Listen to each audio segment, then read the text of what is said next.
नमस्कार, मैं प्रवेश गौतम। स्वागत है politics to the point. Madhya Pradesh Bhajpa में संगठन की नई कार्यकारिणी घोषित होने के बाद भी एक अहम पद पर सस्पेंस बरकरार है। कार्यालय प्रभारी कौन होगा? इसी बीच कार्यालय में एक चैम्बर भी चर्चा में है। चर्चाएं हैं कि इस चैम्बर में कुछ विशेष है और इसमें बैठने वाला अति महत्वपूर्ण। इस पूरे घटना ने राजनीतिक गलियारों में कयासों की हवा तेज कर दी है। ऐसा लगता है कि कार्यालय प्रभारी का पद शायद प्रदेश अध्यक्ष हेमंत खंडेलवाल के लिए सिरदर्द बन गया है। खंडेलवाल अपनी स्पष्ट कार्यशैली और सख्त निर्णयों के लिए जाने जाते हैं, लेकिन इस बार मामला उलझ गया है।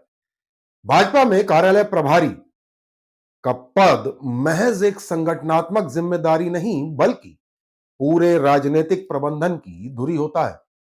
अध्यक्ष के बाद पार्टी के रोजमर्रा के संचालन, बैठकों और रणनीतिक समन्वय की सबसे बड़ी जिम्मेदारी उसी पर होती है। फिलहाल यह दायित्व विधायक भगवान दास सबनानी के पास है, पर नई कार्यकारिणी के गठन के बाद इस पद पर नया नाम अभी तक तय नहीं किया गया है। यही वजह है कि पार्टी दफ्तर और राजनीतिक गलियारों में चर्चाओं का दौर तेज है। सूत्रों के मुताबिक पा, पार्टी में प्रदेश महामंत्री बने राहुल कोठारी का नाम सबसे आगे चल रहा है। कोठारी मुख्यमंत्री मोहन यादव के बेहद करीबी माने जाते हैं और कई मौकों पर दोनों को एक साथ देखा भी जाता है।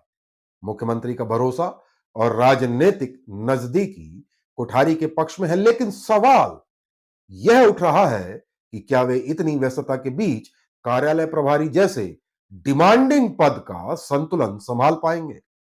इसी बीच एक और दिलचस्प घटनाक्रम ने चर्चा को नया मोड़ दे दिया है। पूर्व कार्यालय मंत्री राघवेंद्र शर्मा को नई कार्यकारिणी में अब तक कोई जगह नहीं मिली है। आरएसएस से गहरे जुड़ाव और संगठन में मजबूत पकड़ के कारण राघवेंद्र शर्मा हमेशा सत्ता और संगठन दोनों में महत्वपूर्ण माने जाते रहे हैं। बाल आयोग के पूर्व अध्यक्ष रह चुके हैं राघवेंद्र। वीडी शर्मा के कार्यकाल में कार्यालय मंत्री के रूप में सक्रिय भी रहे हैं।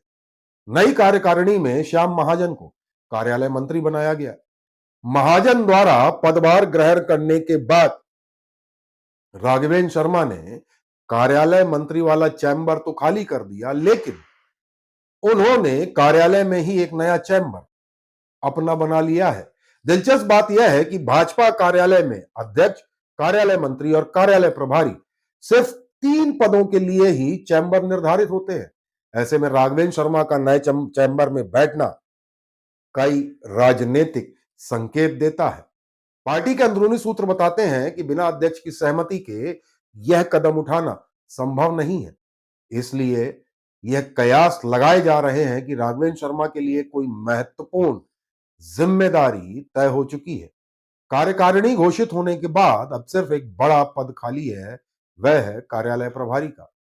और संगठन में राघवेंद्र शर्मा का कद देखते हुए यह संभावना काफी मजबूत लग रही है कि शायद यह जिम्मेदारी उन्हें सौंपी जाएगी। शायद यदि ऐसा होता है तो राहुल कोठारी को इस बार महामंत्री पद तक ही सीमित रहना पड़ सकता है। हालांकि अंतिम निर्णय अभी बाकी है, लेकिन भाजपा कार्यालय के भीतर नई गतिविधियां और चैम्बर आवंटन की यह कहानी इस ओर इशारा करती है कि पर्दे के पीछे कुछ बड़ा तय हो चुका है। आने वाले दिनों में यह स्पष्ट होगा कि संगठन का संचालन किसके हाथों में रहेगा, मुख्यमंत्री के करीबी राहुल कोठारी के या संघ के विश्वस्त राघवेंद्र शर्मा के, या यूं कहूं डॉक्टर राघवेंद्र शर्मा के। हमारा प्रयास कैसा लगा जरूर बताइएगा। चैनल को लाइक शेयर सब्सक्राइब करना बिल्कुल ना भूलें। बहुत बहुत धन्यवाद।